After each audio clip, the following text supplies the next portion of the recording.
주기도문은 6장 9절과 10절에서는 하나님과 관련된 간구를 한 후에 11절부터 13절까지는 인간의 구체적인 간구를 하고 있습니다. 9절과 10절은 한마디로 하나님은 하나님답게 존재하여야 한다는 것을 기도하고 있는 것입니다. 그리고 하나님이 하나님답게 대접받는 세상이 오기를 바라는 마음을 가지고 드리는 기도입니다. 나아가 우리의 삶 속에서 하나님이 하나님으로 대접받는 세상을 위해서 노력하겠다는 의지를 가져야 드릴 수 있는 기도가 되는 것입니다. 오늘은 11절에 일용할 양식에 대한 문제를 살펴보도록 하겠습니다. 11절을 읽어보겠습니다. 오늘 우리에게 일용할 양식을 주옵시고. 과연 여기에서 말하는 일용할 양식은 무엇일까요? 우리말 성경에는 양식으로 되어 있지만 원어에는 떡으로 되어 있습니다. 1차적으로 일용할 양식은 말 그대로 날마다의 삶을 위해 필요한 양식, 음식이라고 생각할 수 있습니다. 주기도문을 설명하는 많은 책을 살펴보아도 일단 일용할 양식을 음식이라는 전제로 설명하고 있습니다. 그런데 적어도 마태복음 산상수훈에 포함되어 있는 주기도문의 일용할 양식은 그렇게 간단하게 음식이라고 말할 수는 없습니다. 만약 여기에서 말하는 일용할 양식이 우리가 매일 먹는 양식이라고 한다면 마태복음 6장 25절은 어떻게 이해해야 하는지를 고민해야 합니다. 마태복음 6장 25절에는 이렇게 되어 있습니다. 그러므로 내가 너희에게 이르노니 목숨을 위하여 무엇을 먹을까 무엇을 마실까 몸을 위하여 무엇을 입을까 염려하지 말라. 목숨이 음식보다 중하지 아니하며 몸이 의복보다 중하지 아니하냐. 방금 전 11절에서는 일용할 양식을 달라고 기도해 놓고서는 장도 바뀌기 전에 방금 했던 말씀을 뒤집는 것 같은 말씀을 하신 것을 어떻게 이해할 수 있겠습니까? 예수님은 나아가서 6장 31절과 32절에서 아예 음식을 위해 구하는 것은 이방인들이 구하는 것이라고 못을 받고 있습니다. 마태복음 6장 31절과 32절을 읽어보겠습니다. 그러므로 염려하여 이르기를 무엇을 먹을까 무엇을 마실까 무엇을 입을까 하지 말라. 이는 다 이방인들이 구하는 것이라. 너희 하늘 아버지께서 이 모든 것이 너희에게 있어야 할 줄을 아시느니라. 주기도문을 가르쳐 주시면서 예수님은 6장 7절에서 이방인처럼 기도하지 말라고 말씀하셨습니다. 그리고 11절에서 일용할 양식을 달라고 기도하라고 가르쳐 주셨는데 6장 32절에서는 먹는 것을 위해 구하는 것은 이방인들이 구하는 것이라고 말씀하고 계십니다. 대부분 주기도문을 언급하면서 일용할 양식을 간구하는 것은 지나치게 많은 양식을 쌓아두는 것이 하나님 보시기에 아름다운 모습은 아니고 경제적인 배분의 문제까지 생각해야 한다고 주장하기도 합니다. 일용할 양식은 나만의 일용할 양식이 아니라 우리의 일용할 양식이기 때문입니다. 그런데 이런 해석은 차라리 누가복음의 주기도문에서는 상당한 설득력이 있습니다. 누가복음은 경제적으로 가난한 자들을 위한 복음서라고 할 수 있을 정도로 가난한 사람들을 위한 배려를 누가복음의 곳곳에서 발견할 수 있습니다. 예수님께서 가르쳐 주신 기도를 누가복음은 실제적으로 날마다의 양식을 걱정하는 사람들의 입장에서 받아들였습니다. 그런데 마태복음을 기록한 마태가 속한 공동체에서는 일용할 양식을 다르게 받아들였습니다. 다른 것은 다른 것이지 틀린 것이 아닙니다. 이렇게 다르게 받아들였다고 해서 누가가 맞고 마태가 틀렸다거나 마태가 맞고 누가가 틀렸다고 생각할 수는 없습니다. 만약 교회가 다른 것을 틀렸다고 생각했다면 둘 중 하나는 성경으로 받아들이지 않았을 것입니다. 그러나 교회는 마태복음과 누가복음 둘 다 하나님 말씀으로 받아들였습니다. 물론 교회가 신약 성경을 정하는 과정에서 철저한 신앙적인 검토가 있었습니다. 그래서 틀렸다고 판단된 것은 과감하게 제외시켰습니다. 그렇다면 마태복음에서 말하는 일용할 양식은 어떤 의미가 있는 것입니까?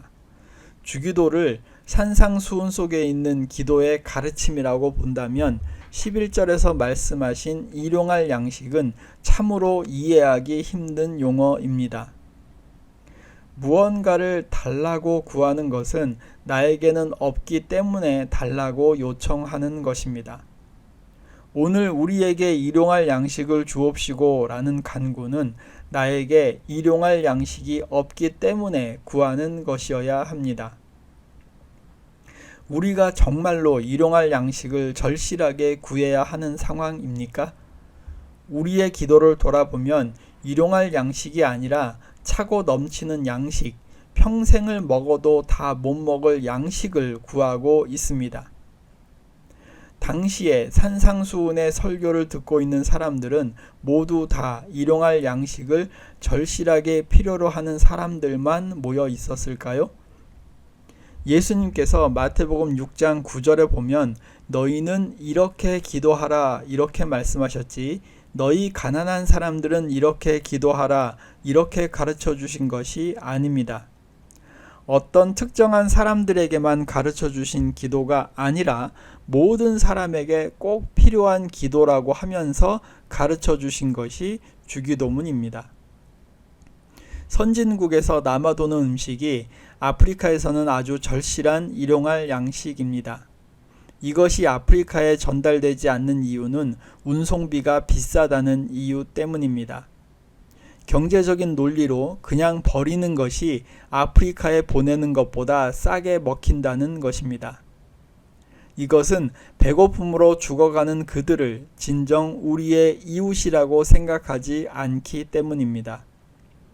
주님께서 가르쳐 주신 기도를 드리는 우리는 이 부분을 대충 넘어가서는 안 됩니다.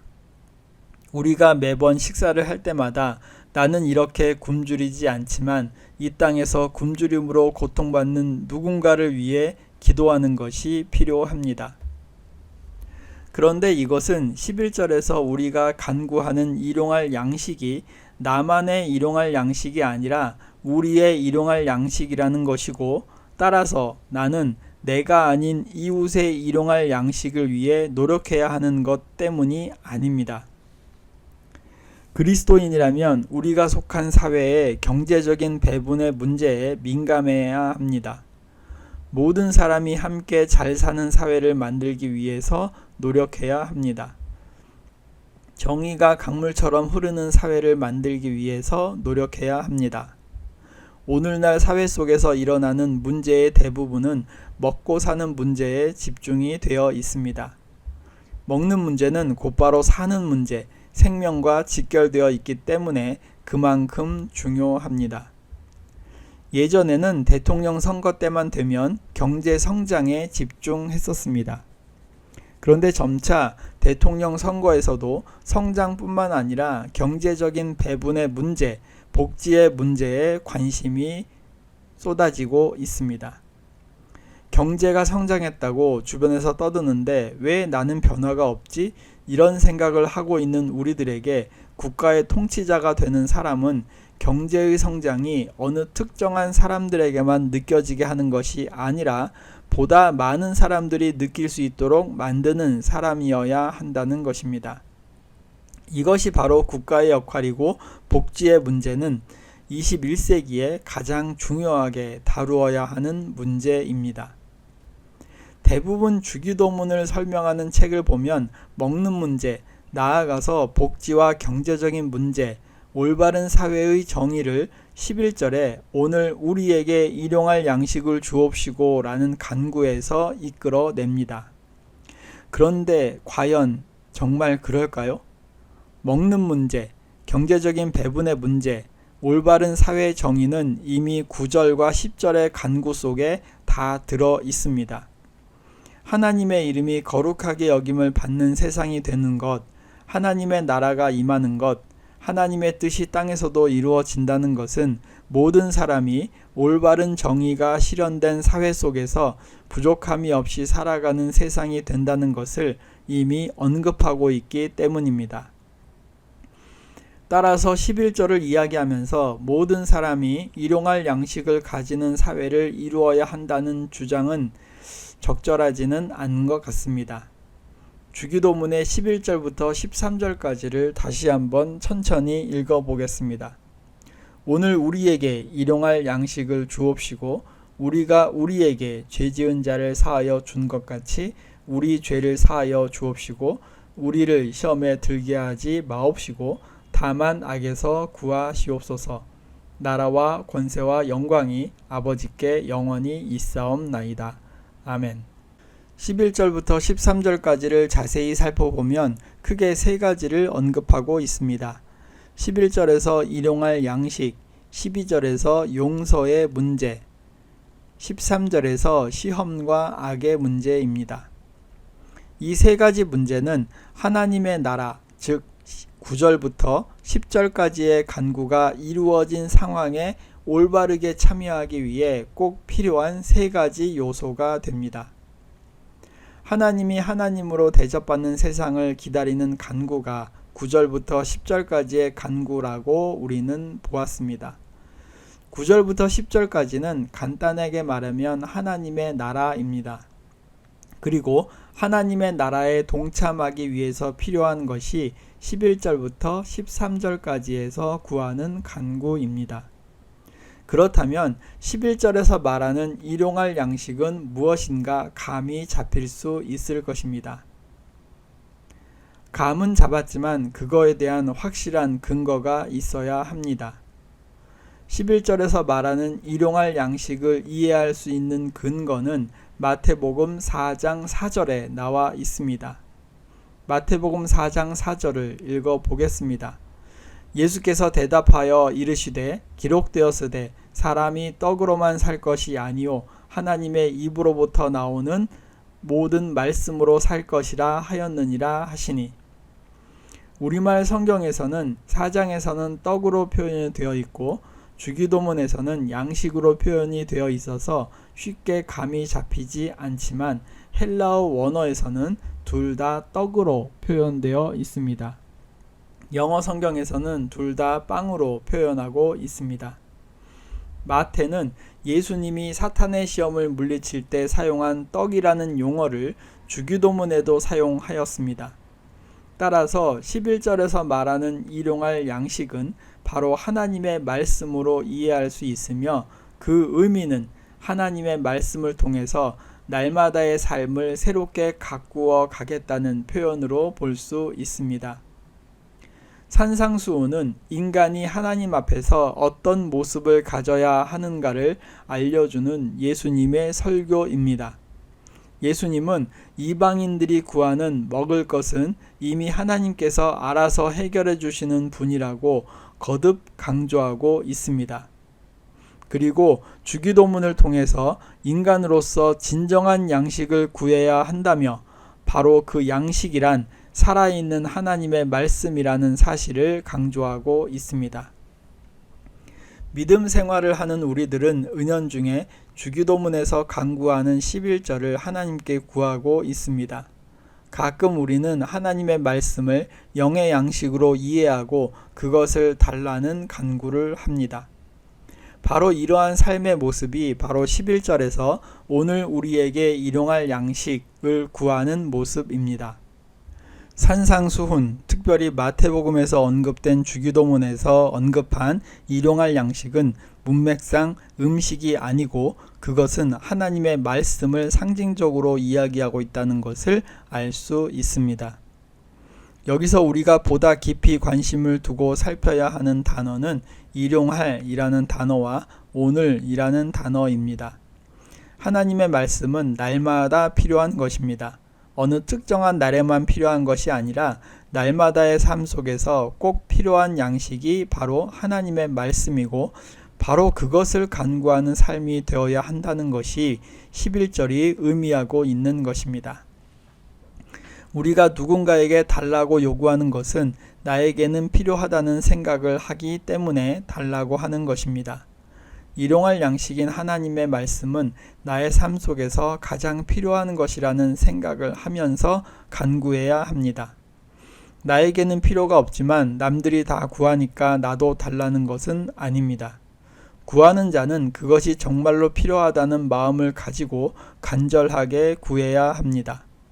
딱히 나에게 필요한지는 모르겠지만 남들이 다 구하는 것이고 주기도문에서 구하라고 했으니까 구한다면 하나님께서 주고 싶은 마음이 생기겠습니까? 11절을 기도하면서 정말 나의 삶에서 하나님의 말씀이 필요하다는 간절한 마음이 있어야 그 말씀이 나에게 들어와서 영의 양식이 되고 열매를 맺는 것입니다. 간절함이 없다면 말씀이 나의 마음에 들어오더라도 열매를 맺지 못하고 효과를 누리지 못할 것입니다. 우리가 하나님의 말씀을 영의 양식으로 받아들인다면 어떤 마음가짐을 가져야 할까요? 요한복음 4장 34절에 이렇게 되어 있습니다. 예수께서 이르시되 나의 양식은 나를 보내신 이의 뜻을 행하며 그의 일을 온전히 이루는 이것이니라. 하나님의 말씀을 영의 양식으로 받아들인다면 영의 양식이 진정으로 나의 삶 속에서 효과를 발휘하게 하려면 하나님의 뜻을 행하며 하나님의 일을 온전하게 이루기 위해서 노력하여야 합니다. 이것이 바로 마태복음 6장 33절에서 먼저 그의 나라와 그의 의를 구하는 삶이라고 할 수 있습니다. 그러한 삶을 살게 되었을 때 모든 것을 너희에게 더하시리라는 주님의 말씀이 이루어지는 것입니다. 하나님의 나라와 하나님의 의를 구하겠다고 결단은 하지만 도대체 하나님의 나라와 하나님의 의를 구하는 것이 무엇인지도 모른다면 이 얼마나 어리석은 모습입니까? 하나님의 말씀을 영의 양식으로 받아들이고 그 말씀을 날마다 묵상하면서 그 말씀이 나의 삶 속에 중심이 되기 위해 노력하는 삶, 이것이 바로 하나님의 나라와 하나님의 의를 구하는 삶이 되는 것입니다. 하나님의 말씀을 교회에서 설교를 통해서만 접하는 것은 아닙니다.